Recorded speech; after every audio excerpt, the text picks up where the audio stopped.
Shalom. పేతురు రాసిన మొదటి పత్రిక 2వ అధ్యాయము 6వ వచనము. 1 Peter chapter 2 verse 6.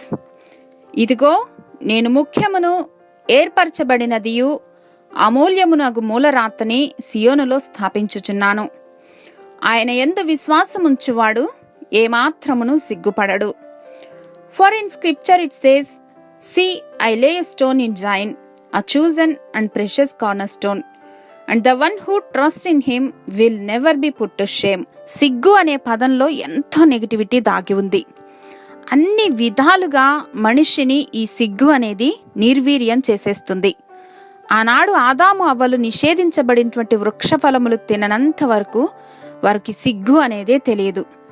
ఎప్పుడైతే వారు దిగంబరులుగా ఉన్నారని అర్థమైందో వారి యొక్క సిగ్గును అంజూరపు ఆకులతో కప్పుకున్నారు.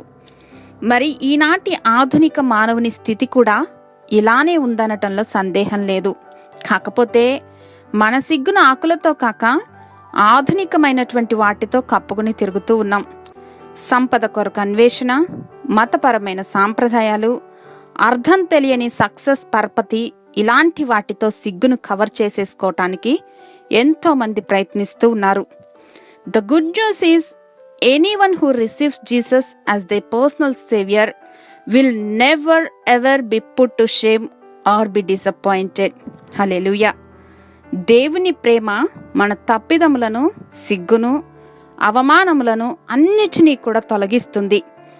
ఆదాము అవ్వల్లాగా సిగ్గుతో దేవుని నుండి పారిపోకుండా దేవుని వద్దకు రావటం ద్వారా ఆయన తన ప్రేమ కౌగిట్లో మనల్ని సేదదీర్చుతారు.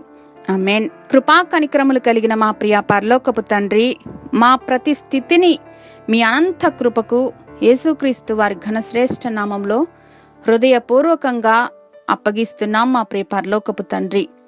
ఆమేన్.